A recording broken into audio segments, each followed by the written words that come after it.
జ్యోత్స్న చాలా ఆవేశంగా ఒక గట్టి ప్రతిజ్ఞ చేసుకుంటుంది. బావ కార్తీక్ చేత నా మెడలో తాళి కట్టించుకోకపోతే నా పేరు జ్యోత్స్ననే కాదు అని అందరి ముందు సవాల్ చేస్తూ ఉంటుంది. దీప కార్తీక్‌తో మాట్లాడుతూ ఉంటుంది. మీరు జ్యోత్స్న మెడలో తాళి కట్టినట్లు మీ అమ్మకి కల వచ్చిందంట బావ అని చాలా బాధగా చెప్తూ ఉంటుంది. దీనివల్ల దీప కార్తీక్ మధ్య ఉన్న ఒక దూరాన్ని తగ్గించే ప్రయత్నం జరుగుతున్నట్టు అర్థమవుతుంది. కార్తీక్‌కి జ్యోత్స్న మీద చాలా కోపం వస్తుంది. ఆ జ్యోత్స్న అసలే ఒంటి కన్ను రాక్షసి.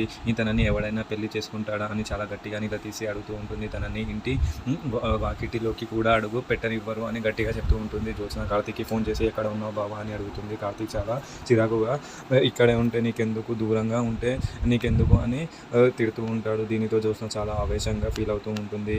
చివరిలో జ్యోత్స్న తన ఫ్యామిలీతో కలిసి దీప దగ్గరికి వస్తుంది. మేమంతా కుటుంబంతో సహా మీ ఇంటికి వచ్చాము అమ్మ దీప అని చెప్పి ఒక కొత్త ట్విస్ట్ పరిచయం చేస్తూ ఉంటుంది. మొత్తానికి ఈ ఎపిసోడ్లో కార్తీక్, దీప మరియు జ్యోత్స్న మధ్య ఉన్న ఒక డ్రామా ఎలా జరగబోతుందో నెక్స్ట్ ఎపిసోడ్లో చూద్దాం.